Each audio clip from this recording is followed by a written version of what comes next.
and cared for the land that we are on, at least that I'm on right now. And most likely that was the Susquehanna people. I'm not sure if I'm saying that right.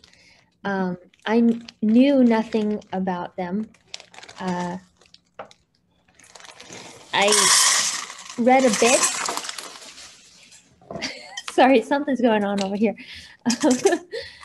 There's not that much known about them, but by studying their tools, we know that they were agriculturists and they harvested the three sisters, I believe, that we talked about at one time, and lived along the river in the valley. And they spoke an Iroquoian language and eventually were basically annihilated between the Iroquois, who gained more power and had the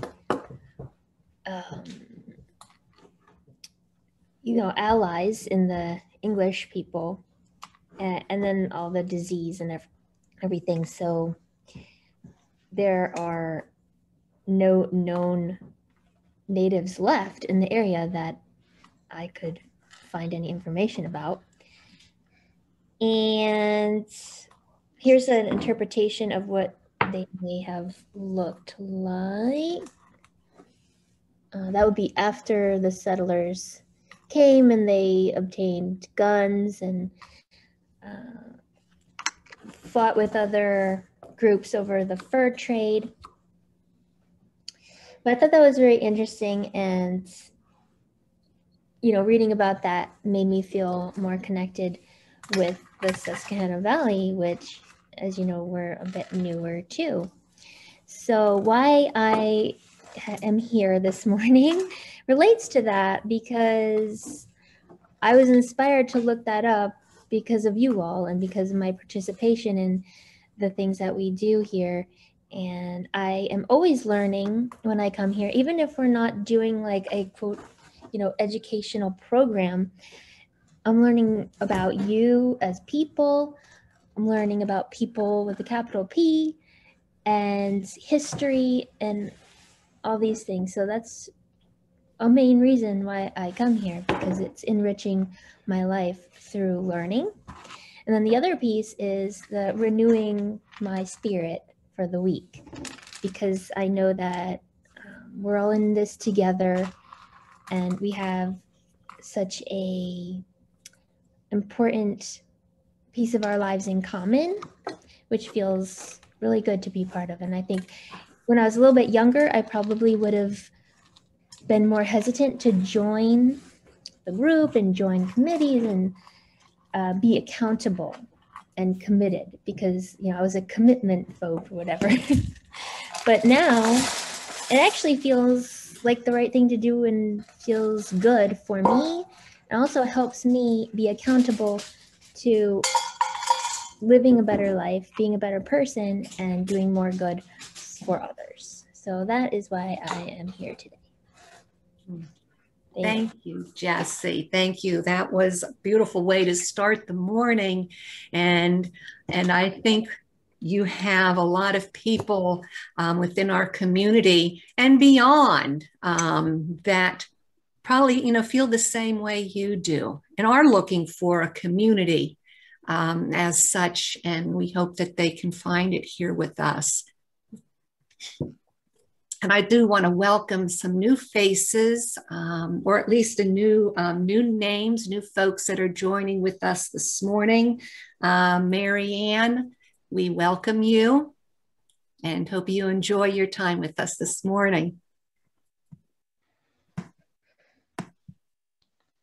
A few announcements. On Monday evening at 7 o'clock, we do have an education team meeting. Jessie is the team leader for education, and this just isn't education when we think about children's education. This is adult education as well. This is education for our community. And we'll be talking a lot about, what's coming up and what we hope to be doing once we open up again in person. So if you would like to be part of the conversation, there is the email address that you see at the bottom of the screen. Contact that email address and we will send out a link to Monday night's meeting. Next Sunday, Jesse is going to lead us in a multi-generational story time and journaling activity. The story is The Day You Begin. And this program sets us off on our May theme, which is being inclusive. Jesse, what was the theme that we had given to May? Honoring identities. That's correct. Thank you. Honoring identities. And so our programs in May will be doing just that. So stay tuned as more of the programs are being put out for you to add to your calendar. A couple other short announcements. I do want to encourage others in our community to do just as Jesse did this morning and Rick did last Sunday, being part of our welcome that we do to begin each of our Sunday programs. It's wonderful to hear, why we choose to join in each Sunday morning and what SVES has done to make our lives better. An announcement about the Ethical Action Team. We did deliver some brand new stuffed animals to Haven Ministry Homeless Shelter a few weeks ago. And I think many of you read in the newspaper that Haven Ministries is in some financial predicament, not meeting their goals financially to be able to continue many of their programs. Are actually and the increase in the population. Right, and the great increase in the amount of residents that they have had, since the pandemic. I believe they're $30,000 short of where they need to be able to continue offering their services. And so yesterday, the SVES board got together and agreed that we would donate as a society $500 to the shelter. And the Ethical Action Team is now in the process of coming up with more of an outreach, pulling a community together in effort to support Haven Ministry. I'm not sure exactly what form that's going to take, but it might be a food drive of sorts that we will, make a call out for non-perishable food items that we can deliver when we deliver the $500 check to them. So you want to stay tuned for what the Ethical Action Team pulls together there. And then please also note that we welcome all contributions to our society to help us in continuing the work that we do.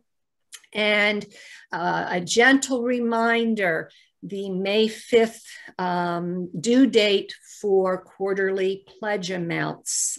Certainly our pledged contributions help our society continue functioning as a society and paying the bills that we do have.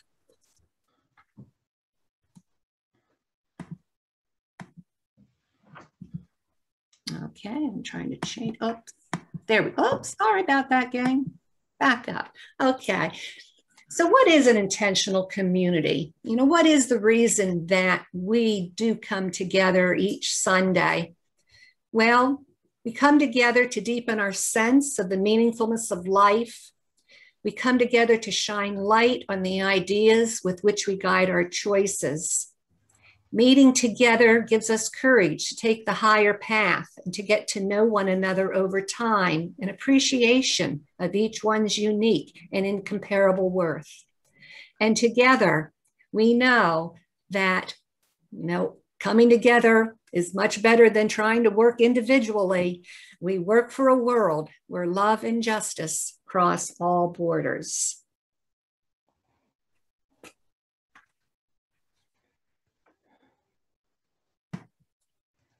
And if you'd like to join with me in our words of affirmation, you may unmute yourself or keep yourself muted. It's totally up to you. We affirm the worth, dignity, and uniqueness of every human being. Thank you. Okay, this morning we are going to be led by our facilitator today, Scott Franciscus, and Scott is a member of Susquehanna Valley Ethical Society, and he is embarking on his journey onto some things that are going to enrich his life and the life of his family and the life of his community. We were asked to watch the movie called Seeding Change, and I hope everyone had that opportunity to do so. And by making the choice to buy from socially responsible businesses, you're sending a message to the world's largest distributors that, and I can't see the rest of the words there, for change environmentally, socially, and economically. And I do have a 2-minute trailer just to sort of refresh our memories on what we watched probably a couple of days ago. So let me share this with you.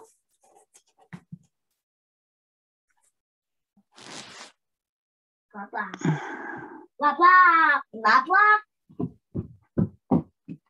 Good morning, Jen. How do I unmute? Thank you. Good morning. We have to understand that climate crisis is not a science problem. It's a science description. It's a human problem. Unfortunately, I think that the increasing frequency of wildfires and hurricanes and natural disasters is kind of the wake-up call we need. There is no economy if there is no rainforest. There is no economy if there's no air to breathe. What are critical needs that we have as a society, and how can we utilize the power of business to be able to tackle those challenges? In order for a business to be truly relevant to the future, it has to be socially responsible. Social enterprise is brought about to create well-being for humanity. Social enterprises are what ignite everything we do to drive actually towards big solutions. How do we create more opportunities for people to connect to the soil, connect to their food, connect to each other? Leveraging one another to drive bigger change and not just work in our own organizations, but really move as a collective. We wanted to look how our company was impacting the environment and the social impacts of our company. Creating healthy income and protecting biodiversity of the forest all at the same time. The most important thing to me is social compliance, so people have a good living wage and good working conditions, and that we also use environmentally friendly textiles. We are able to make a difference because we are able to procure agricultural products from a supply chain that is responsible. We are dealing much more with just fruit producers. We are dealing with people that have massive communities. Os benefícios maiores, como geração de renda e emprego na comunidade, com pessoas priorizadas da comunidade. If we can show that we can make money doing good, it will scale that at higher speed in the markets. If we buy from a company that doesn't really think about it, care about the climate or the environment, we're sending them a message. You can find those companies and those businesses supporting causes because your dollar is powerful. The greatest power that any one of us have is the choices that we make. So you literally vote with your wallet, vote with your dollar. It's not about fear, it's not about blame, it's not about who does what and who's wrong. It's about getting off our butts and recognizing that each of us is a part of the puzzle The definition of sustainability is not making decisions now that compromise the future. We can supersede some challenges that humanity faces, whether it's poverty or malnutrition, inequality or racism. These are our enemies, and we're trying to use our businesses to combat those challenges.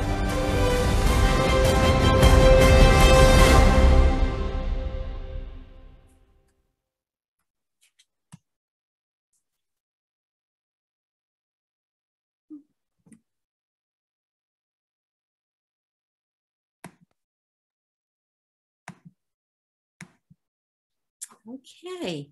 And Scott, I am going to turn it over to you. And I believe I need to, first of all, make you co-host so you can share your slides. And I don't know why I'm not able to, hold on here. For some reason, my screen, okay, I'm going to stop sharing my screen a second and see if that helps my, yeah, there we go. And making you a co-host, Scott. And I do believe you are ready to go.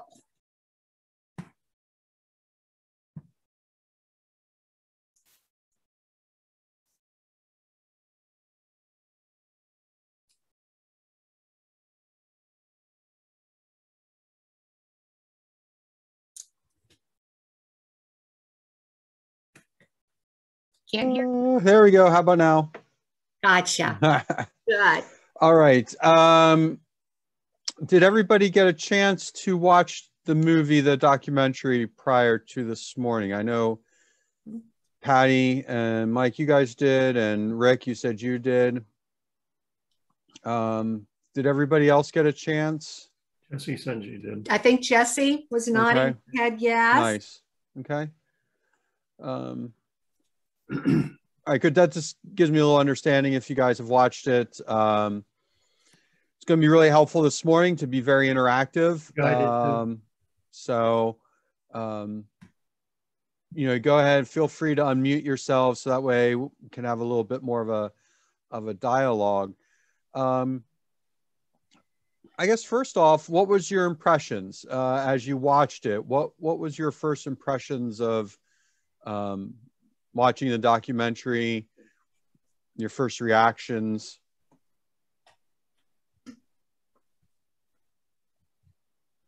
Yep, go ahead, Amir.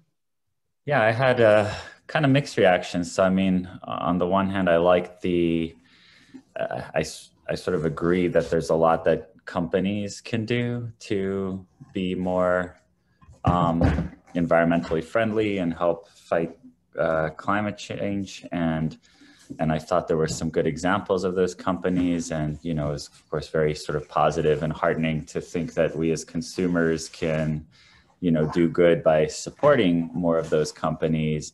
But, you know, then on the other hand, I also couldn't help thinking that, you know, you're still relying a lot on consumers, like sort of driving that process. And you're also relying on companies to realize that or find some model that's in their best interest. So I was, you know, a little cynical on that point and thinking, you know, how far can this actually go when most consumers aren't watching this movie, don't even know that these companies exist, or if we know they exist, as in my case, like don't know that they're that good, you know, that much better, and maybe aren't thinking to like pay a little bit more or whatever to support them, or so it just, you know, I found it kind of hard to think of how far this could go without more kind of sweeping changes and maybe regulations that help guide more companies to do that sort of thing.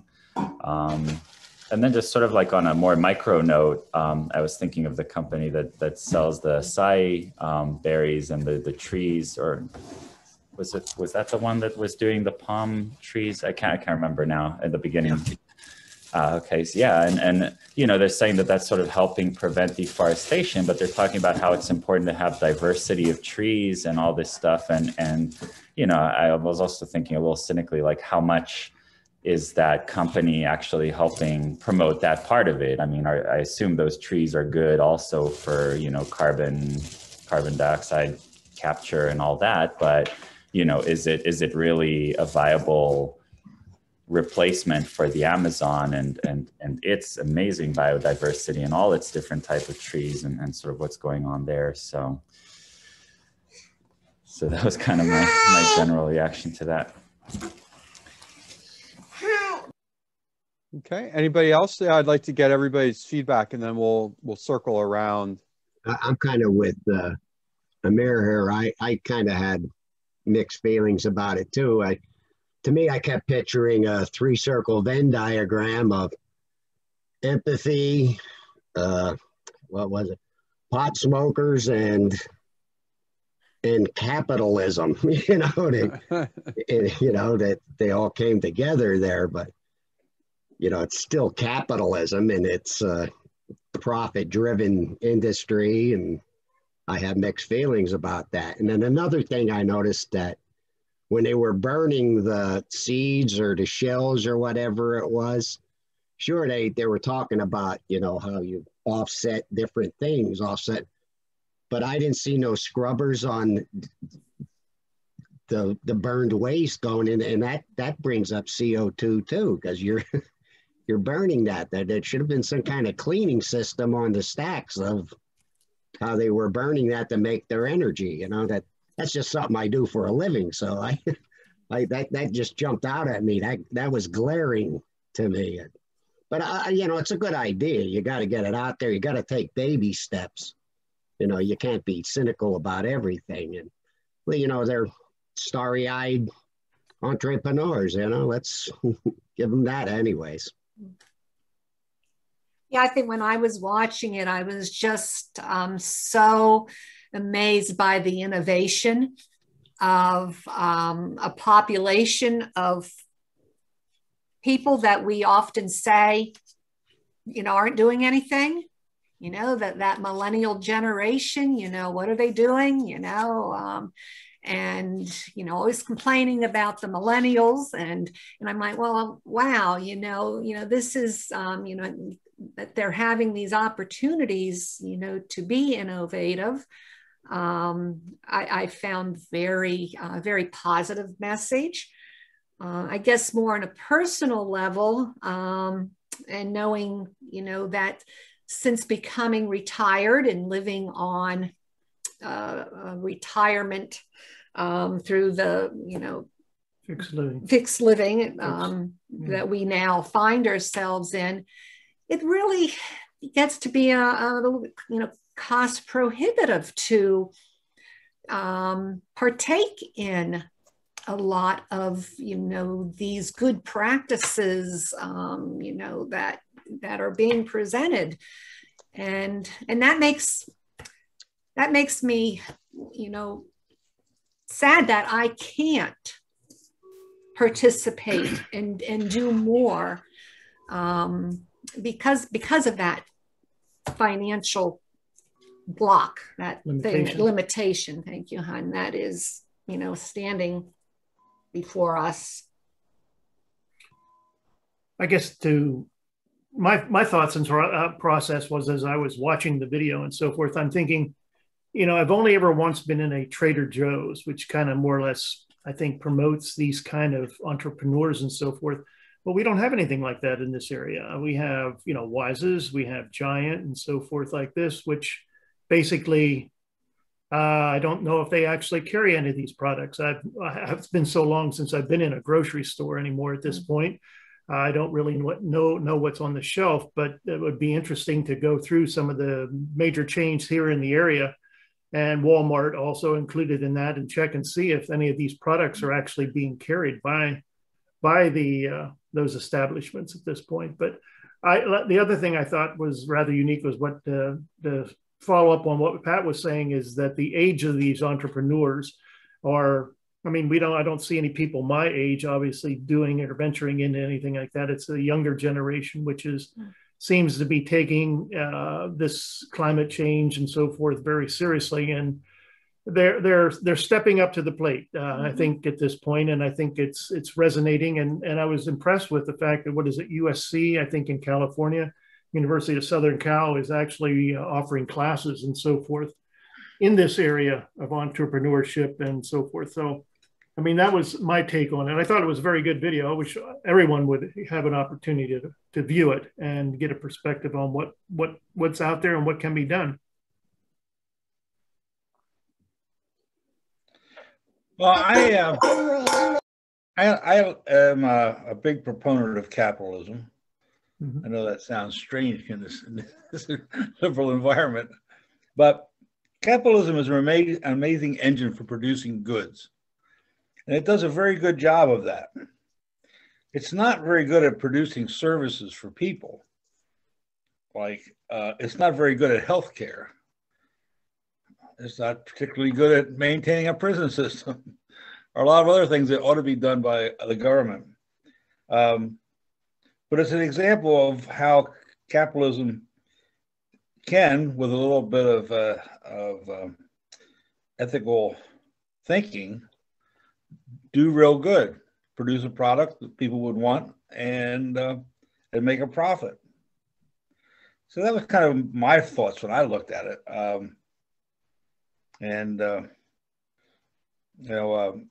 Adam Smith said in his Wealth of Nations that the one thing you can't do in capitalism is you can't let the merchants own the government. I mean, there it comes from the very start, person who started the whole idea of capitalism. So anyways, I thought it was a great message. I really enjoyed it, and I think it talks about what's good about capitalism.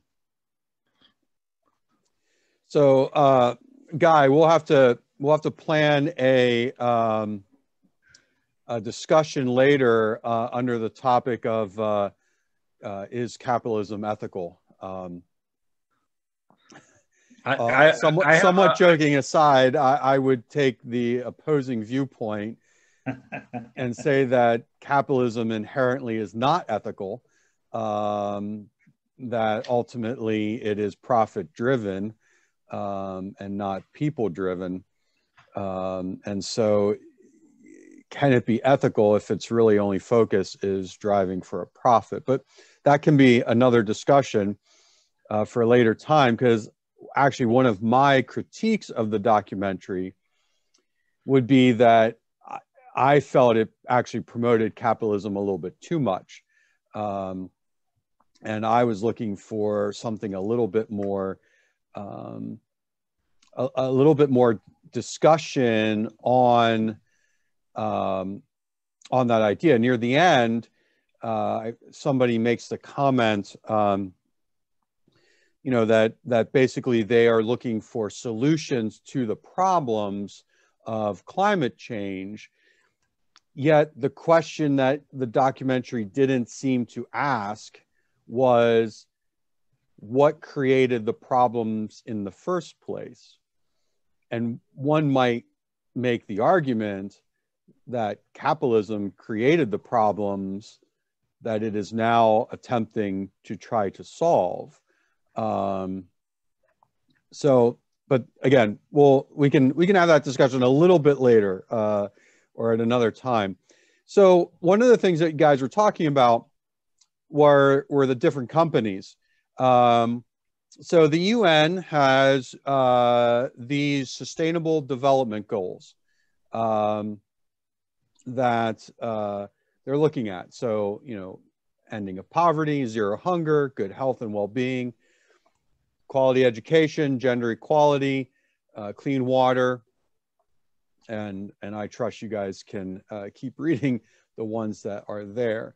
So these are the sustainable development goals that the UN is promoting and trying to have businesses and corporations and companies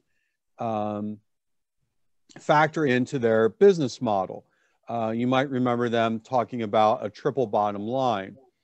So that way companies aren't just looking at profitability, but they are also looking how to be sustainable and provide some sustainable development and socially responsible in their business. So it's more than just looking at that bottom line. As they said, it was a triple bottom line. So as you guys look over these 17 sustainable goals, what I'd like you to do here, briefly as you kind of look over them, is pick two. Which two would you say for yourself would be the most important? I think we can all agree that all 17 have a level of importance, but ultimately, no company is really going to be able to hit all 17. Nor, if we look for a company that is hitting all 17, will we be able to find one? So then that might leave us a little bit despondent. Oh, well, there's no business doing that. So pick two. Maybe grab a scratch piece of paper and a pen, or just mentally take a note. Which two would you say are most important to you right now? And I'll give you a minute to think on that.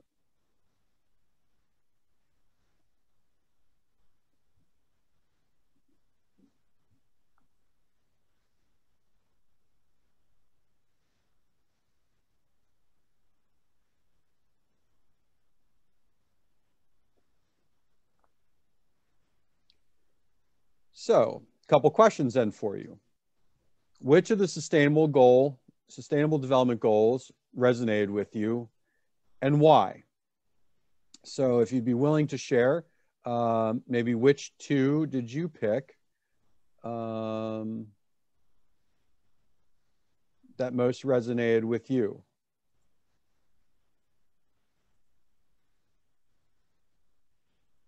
Oops, and we can go back so that you can see them there.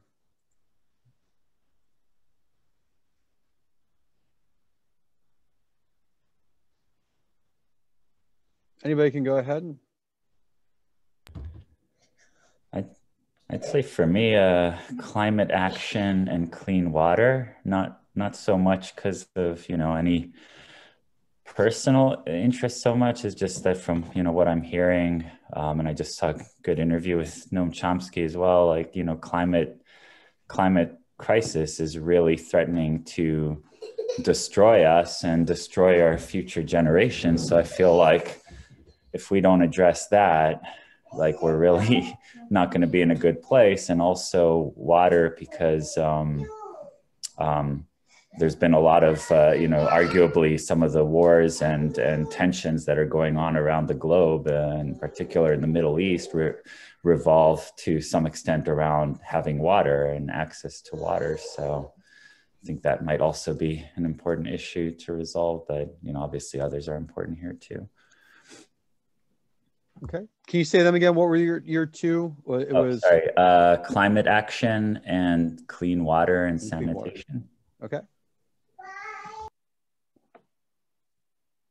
Yeah, go ahead, Rick. I went with no poverty, because I believe that income inequality is probably why we fight all our wars, and it's the reason the messes that we're in.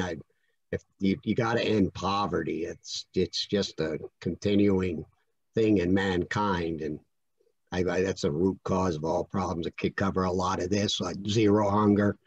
If there's no poverty, you're not going to have zero hunger, or peace and justice and strong institutions. It all stems from poverty. We have and the have-nots. And my other one was life below water, because the ocean, that's what gave us life. Everything comes from the ocean. The ocean's a driver for global warming and stuff. A half a degree of temperature rise in the ocean's catastrophic. So that covers a lot of clean water, sanitation. A clean ocean and no poverty is what I picked. Okay. Okay, go ahead, Jesse. Okay. That's interesting, Rick. I never thought about everything stemming from the ocean. The one that jumped out at me was responsible consumption and production, because I think if we all were making choices responsibly, and it was easy to do that, and companies were responsibly producing these goods. I think that that's where a lot of the climate issues are stemming from in the first place. And I agreed with the documentary in that the consumer has a lot of power in making these changes through how they spend their dollars, particularly in our capitalist system. And I think that a system of government or whatever is only as ethical as the people in it. So, if I look at communism on paper, I think it's the best thing ever. Like, it sounds perfect to me, but in practice, I don't think it has been done ethically or very well to present a model.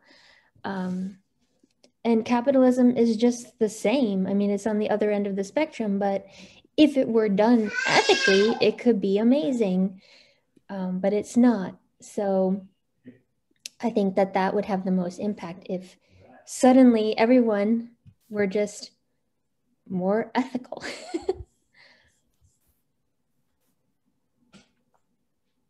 Go ahead, Guy. Go ahead, Guy.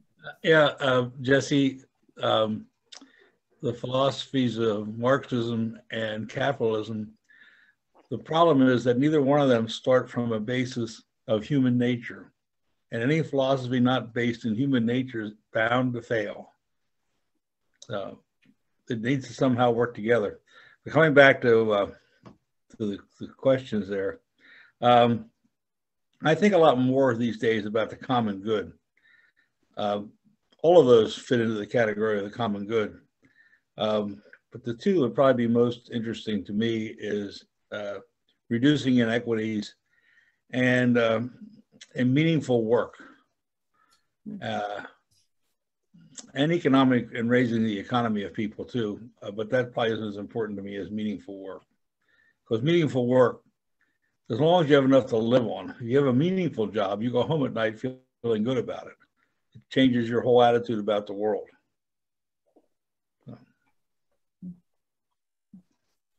Yeah, I chose the climate issue, which was number 13, and then the sustainable communities, I believe cities and communities, I believe it was. Of course, I see climate change, climate issues being a driving force behind, a lot of the immigration movement across the world.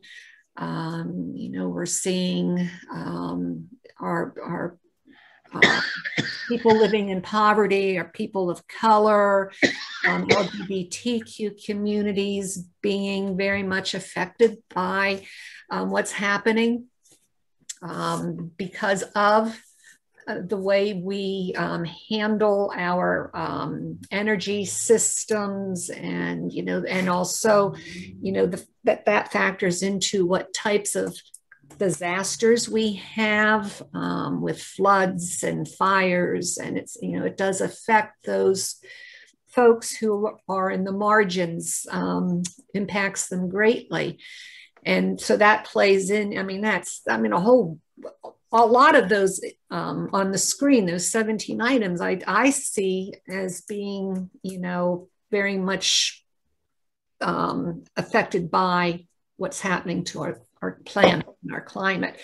And then the sustainable communities, I almost look at it as what Joe Biden now, with the infrastructure bill, it's a whole lot of things. Infrastructure just isn't our roads and our rail system and our bridges, etc. It's this whole wealth of programs, and I think sustainable communities are those communities that also are able to support these types of programs for the good of their society. It's the jobs that Guy was, meaningful jobs. It's the health and care. It just seems to be in my mind, everything.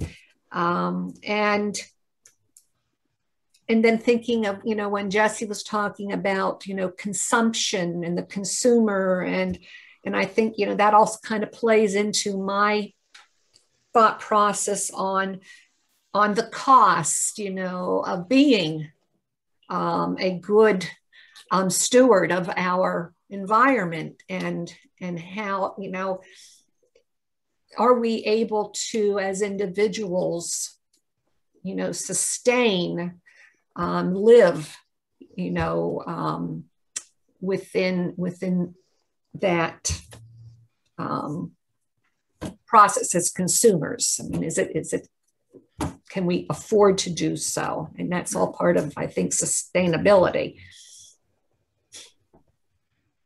Are you done? I'm done.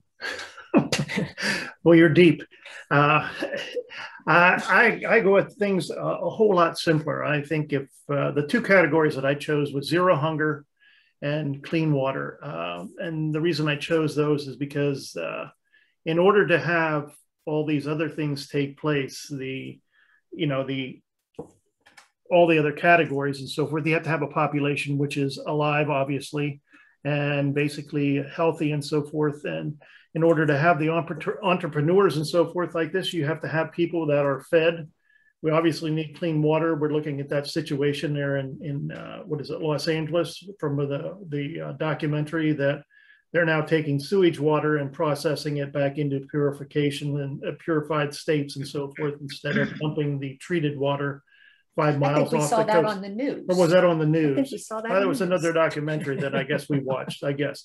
Well, okay, well, that's good. Well, I brought that into that point also, where LA, I guess, what is it, in another few years or something like that, that they are processing and treating their sewage water, their gray water, to purify it to the point where it will be drinkable to the population, because of the fact that the drought situation and the fact that the water sources from the Colorado River are drying up because of the overextension for agriculture and so forth like that. So I look at it from that perspective. If you have a healthy population across the world, you'll have the entrepreneurs who will work their way up through the system and so forth. And eventually, these other problems and situations will be solved by the human being, as far as that's concerned. I'm putting a lot of hope and process into the fact that we will have a generation of individuals that will be coming behind us who will help solve this situation that we've found ourselves in, that we've created.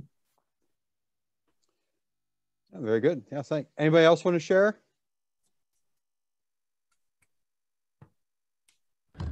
If I can, I just want to make a kind of quick comment. I realize capitalism and all that is probably, as you mentioned, Scott, worth a whole other discussion. But one specific point that sort of struck me a while ago that I hear from some good economic thinkers is this whole notion of externalities, which is that prices of things, cost of things that aren't built into the product because you just, for whatever reason, the current system doesn't allow it. And I think there is a way, if all or a good amount of externalities were baked into the products we consume every day, I think that would encourage capitalism to work better for climate change, because profits would also depend on recognizing those things. Just to give an example, like companies don't, they don't pay for the waste they produce, right? Unless you do some kind of like carbon tax or impose some kind of restriction or condition on companies that they have to also pay for the waste they produce, that would incentivize them to pay more attention to those things. And I think the same is true for us as consumers. I'm just thinking also of just one specific example, moving out to Pennsylvania. Like I noticed that where we lived previously in New York, the taxes were pretty high. Like that was always a complaint for everyone, that the taxes are so high, but you didn't pay for sewage directly, and you didn't pay for I don't know, some other things that were sort of hidden. And so there was no incentive for me as a consumer to monitor my water usage and like how much sewage I'm producing.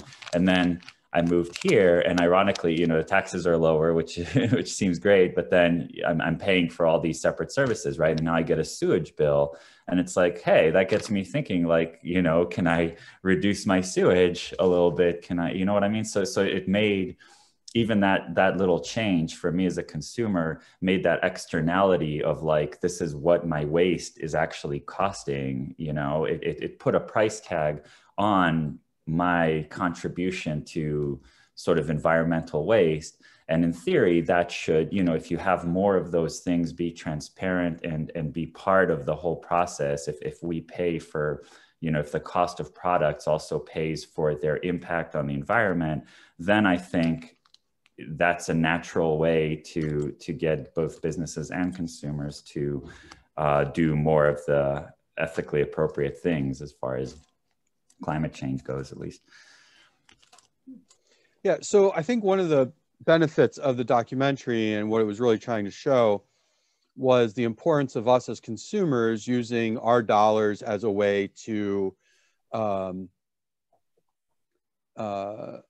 almost like our vote for corporations to want to change their practices or to find those businesses that best align with our values and the sustainable development goals, which is why I wanted you guys to all pick out the two.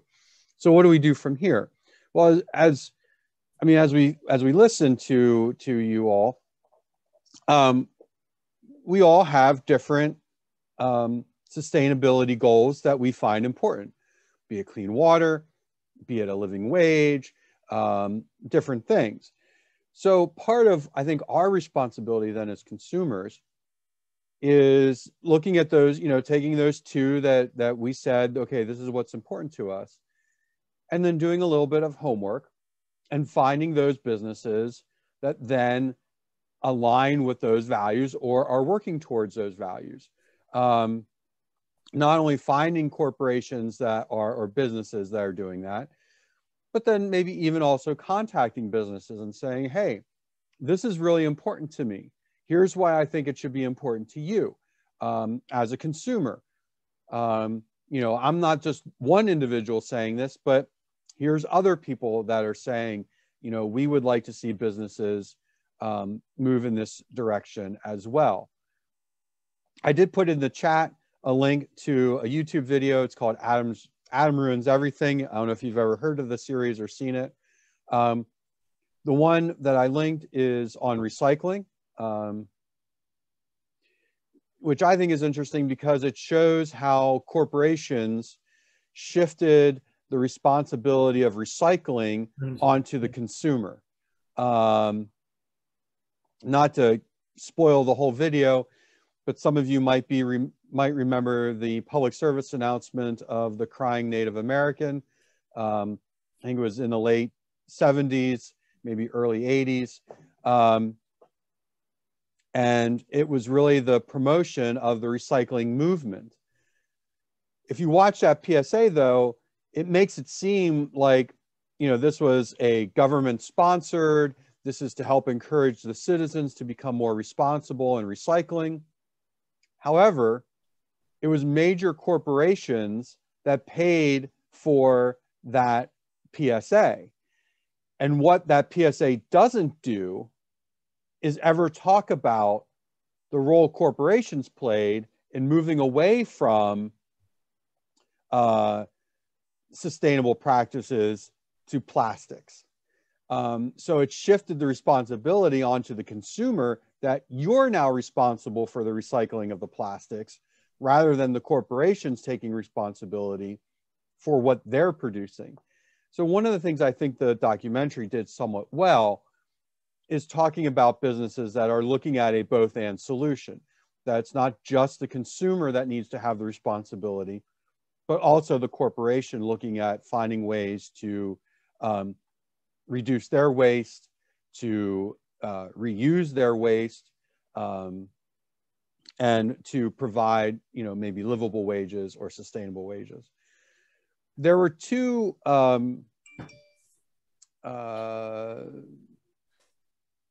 quotes, I think, that for me, that really spoke to the whole documentary. Both of them were pretty much in the beginning.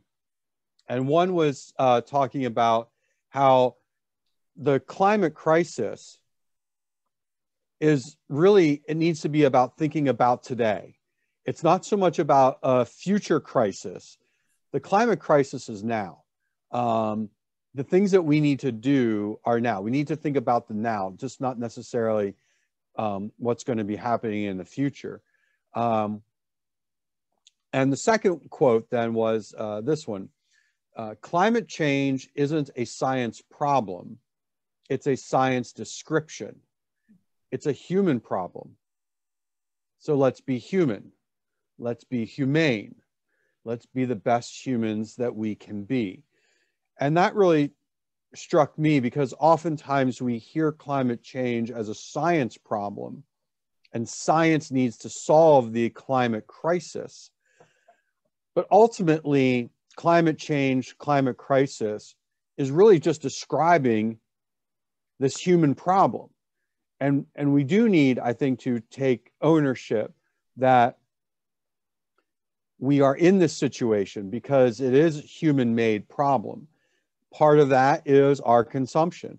I think we do need to take a look at how we consume things. And arguably, we don't have many choices. You know, you pointed out there isn't a Trader Joe's in the area. You know, there is a Wegmans up in Williamsport, and Wegmans has a decent health section or organic section. There is a health food store in Lewisburg. I like to go there every so often. I've been looking at trying to buy more healthier products, even when it comes to like toothpaste or deodorant, things that are a little bit more organic, more natural, that aren't using as many chemicals. They have a great selection out there. Another place that you might not be as aware of that does a decent job of either being fair traded or organic or all natural is actually Aldi down in Selinsgrove. And it looks like potentially there might be an Aldi coming up here in Lewisburg, which will be exciting. Because as much as I like Aldi, we go down once a month. I don't know, Selinsgrove isn't that far away, but it seems like, oh, you know, got to pack my bags to go down to Selinsgrove.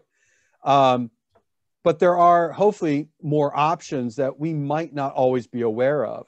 You know, so reading labels, you know, I've even found in the grocery store things that aren't necessarily labeled organic or all natural.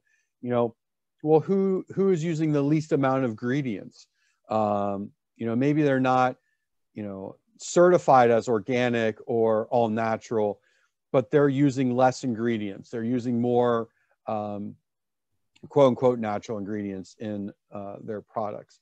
So I think those are some options that we can look at as well that can help us.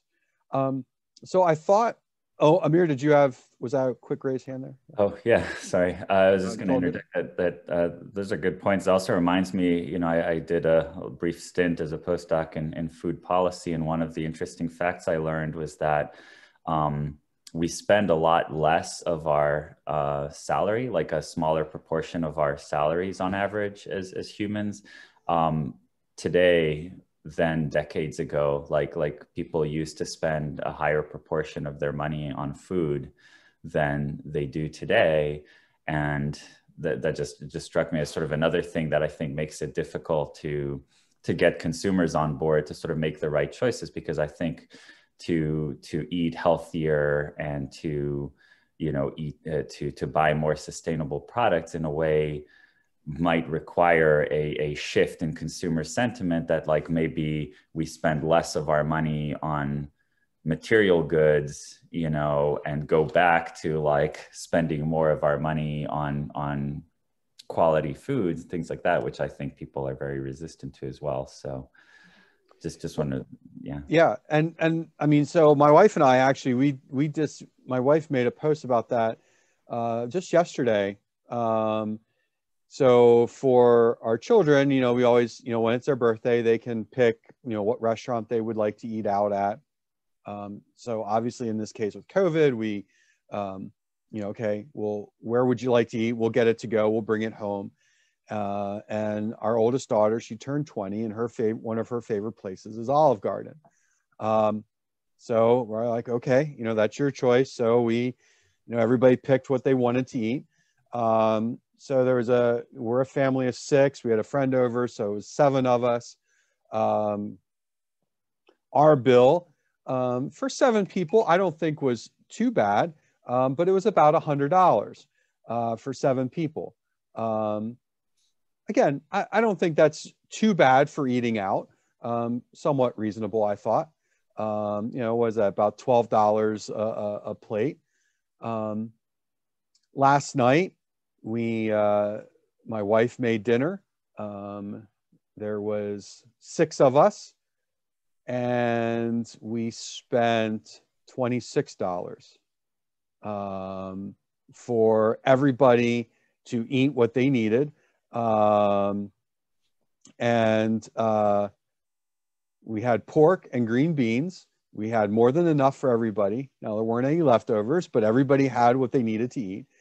And so, there is that shift of convenience to eating out. And Guy, yes, you are correct.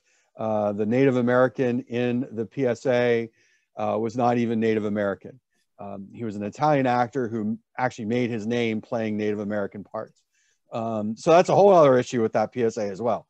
But anyways, so there needs to be that shift. And I think you're right. There needs to be that shift of potentially spending a little bit more on, in this case, food, to eat more sustainably, more organic, more natural. I think there also could be that shift in looking at buying things locally from local farms. Instead of getting the milk from, these big agriculture places, what about the local farmer, the local dairyman? Cutting out the middleman for them so that they actually are getting a little bit more of the profit by going directly to them rather than them having to sell it to somebody else who then sells it to somebody else, and getting it that way. Can I chime in with a comment? Yeah. Michael, I think it was Michael Pollan, did this really interesting graph showing how we started to spend less for food and spent more for healthcare.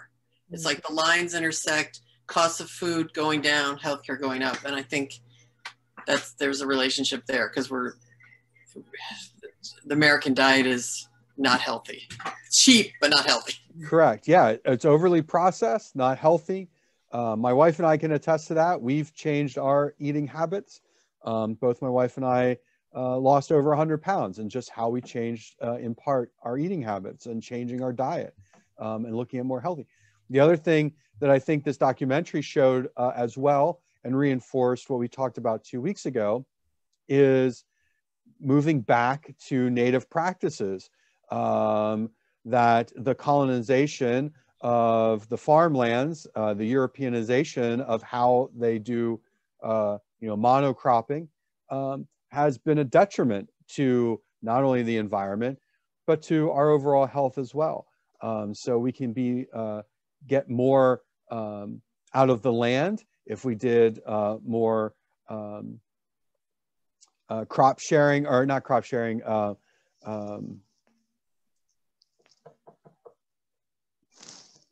the term escapes me, where you plant multiple plants in the same plot. So like the Three Sisters concept. Correct. So the native, right. So the Three Sisters that I shared about 2 weeks ago, which is corn, maize, squash, and beans. The squash plant has prickly leaves, which keeps out the pests and the rodents. That protects the rest of the crop, so you don't need to use pesticides. And the beans that grow tall help provide shade for the corn. Well, I guess the corn also grows tall, but can provide shade to help keep the ground moist. So now you're not drying out the land. The other plants are helping to replenish nutrients. back into the soil that the maize uses. So there's kind of old-fashioned ways of doing things that are actually way more sustainable, that don't necessarily need some new idea. We actually just need to go back to kind of old ideas. So in the last few minutes here, I thought we could go quickly through a quiz. I don't want to take us too long. So let's test our knowledge. Oh, I guess I need to share my screen, don't I?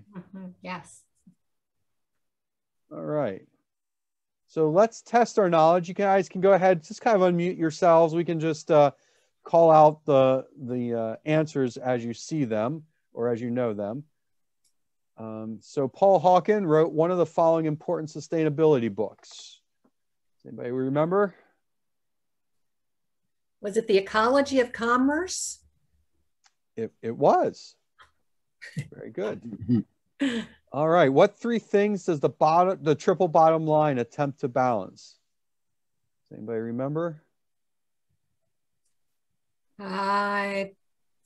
People, planet, and profit.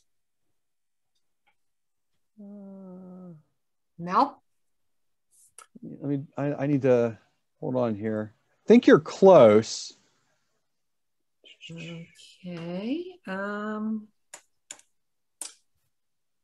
Okay, how about that? that? Yes, you're right. People, planet, and profit. Yep. Okay. Good job. You got a cheat sheet here. Yeah, I think so. She's a cheat sheet. Hey, I sent this out to everybody in an email, so I can't. Ah, yes, that's how you do have it. Yeah, Oops. yeah.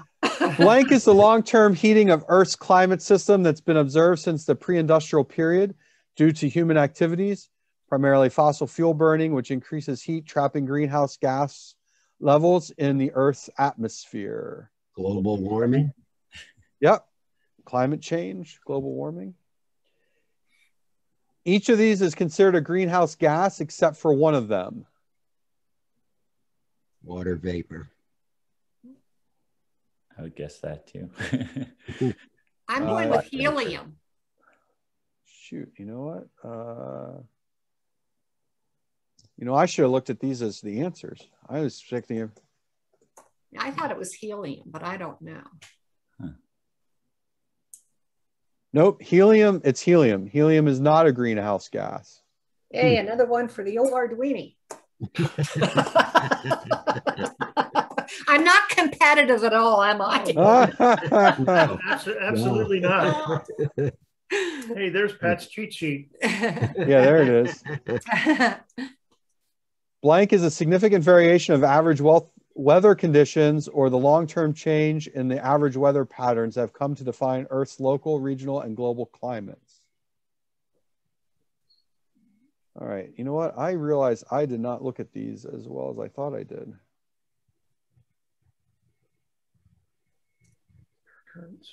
Okay, average weather. I wonder if that's climate change. That sounds like climate change. Yeah. So the first one would have been global warming. This is climate change. Yeah. Blank are the descendants of those who inhabited a country or a geographical region at the time when the people of different cultures or ethnic origins arrive. Indigenous. Yep, indigenous. Good job. True or false? A legal minimum wage is a wage that is high enough to maintain a normal standard of living in a particular place or region. I would say that's true.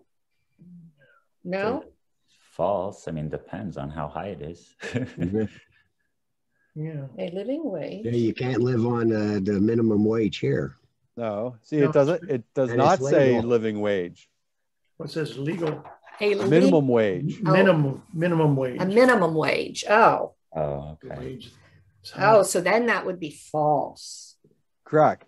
I mean, that's what we have now. We have a legal minimum Right. wage, Right. but it is nowhere near maintaining a normal standard of living to meet the basic needs. Right. Blank is a group of interconnected elements formed by interaction of a community of organisms with their environment. Ecosystem. I do believe that's the word they're going for, is ecosystem. Yes, Blank, blank is all different kinds of life you'll find in one area. That's biodiversity. Correct. Let's see. Development that meets the needs of the present without compromising the ability of future generations to meet their own needs is the phrase used to describe this word.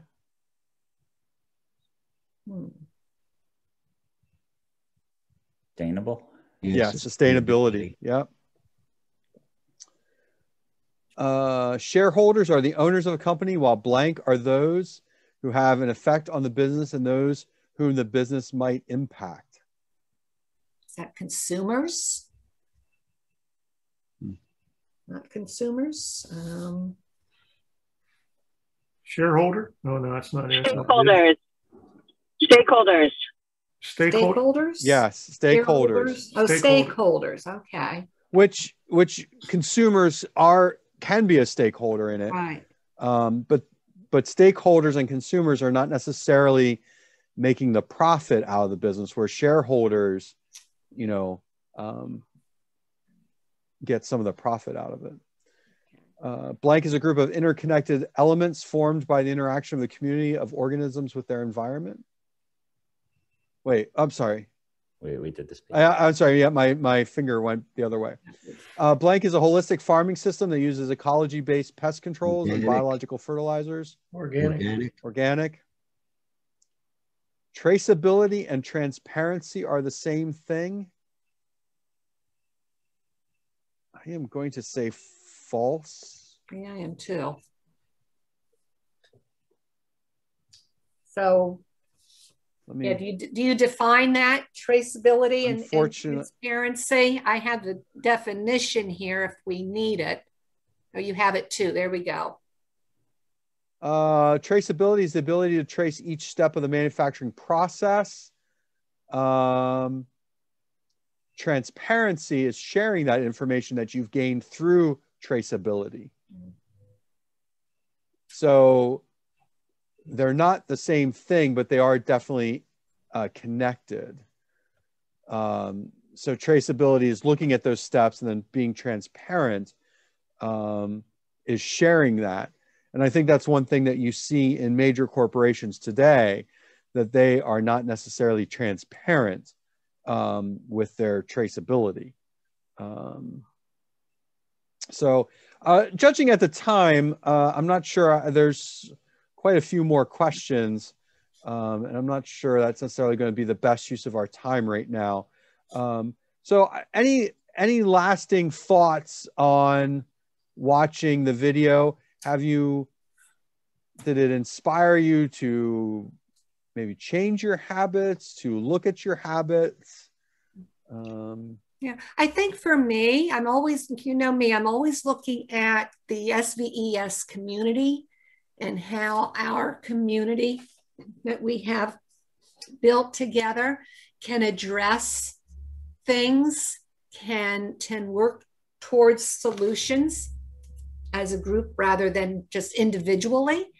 And I just go back to our whole, when we get together in person and we do our potluck gatherings, we're all coming together, we're sharing food. And I think about, to do a totally organic type of potluck gathering, whether it's we've produced things from our own gardens and bringing it, that we're sharing in this together.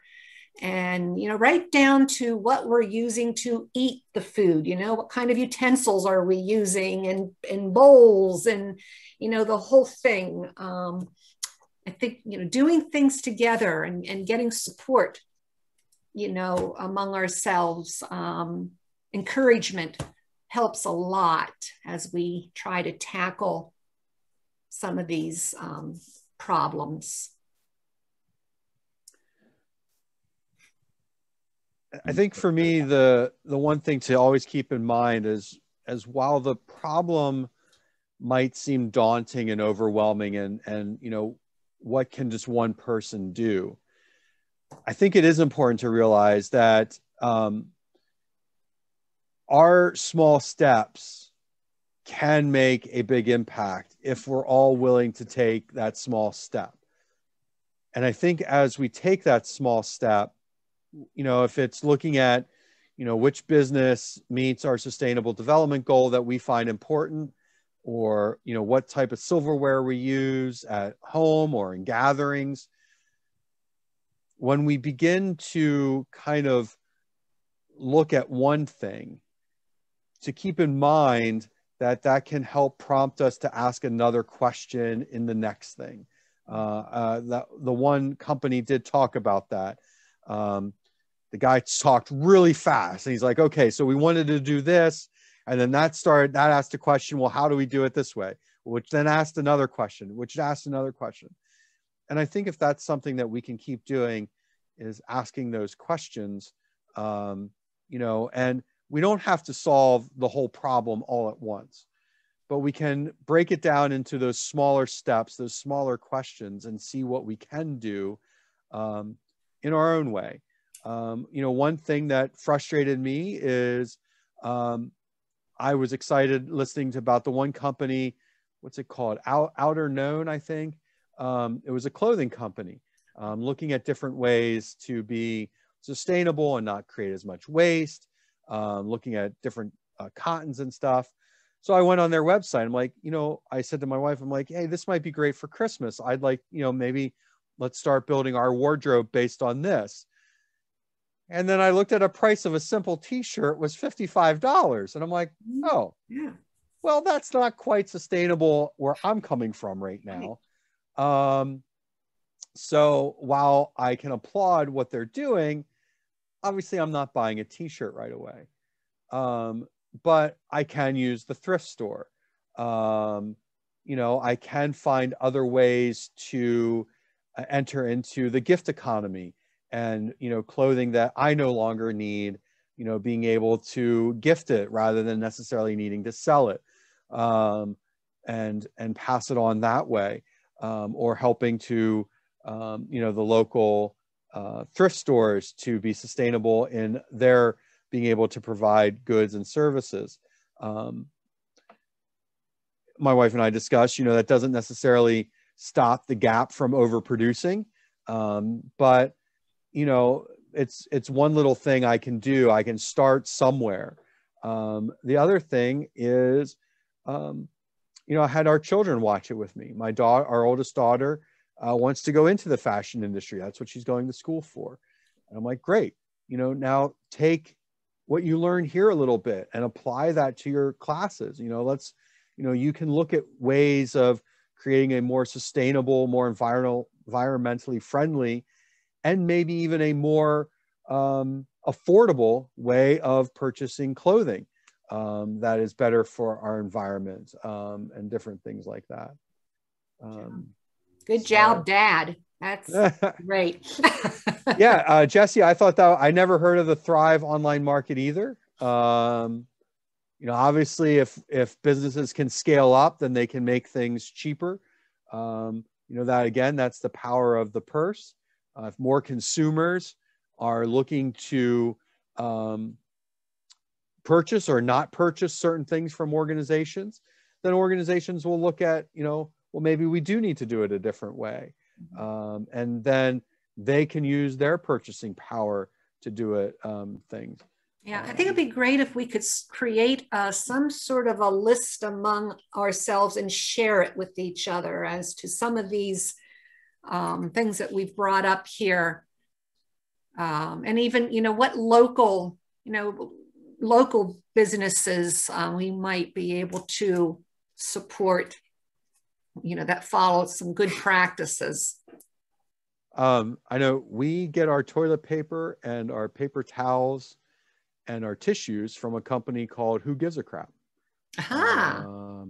And they are, they recycle, more sustainable. And while their tissues are a little bit rougher than maybe puffs, our noses can learn to deal with, you know, do we really need, you know, super padding around our noses to blow our snot out? No. You know, so we have found it to be a little bit more affordable. We're not, you know, we get this big box of toilet paper. So who gives a crap? Yeah, I'm wondering, we could put in a huge order among our group and distribute it among ourselves. Yeah. Those are possibilities. Yeah, maybe. All right. So Patty, I'm going to hand it back over to you. All right. Great. Thank you, Scott. And thank you everyone for a fantastic discussion here this morning. And I am going to finish up with one of our slides, probably our last slide here, as we go off this week. And do what we can to create justice, create love, be the way to peace.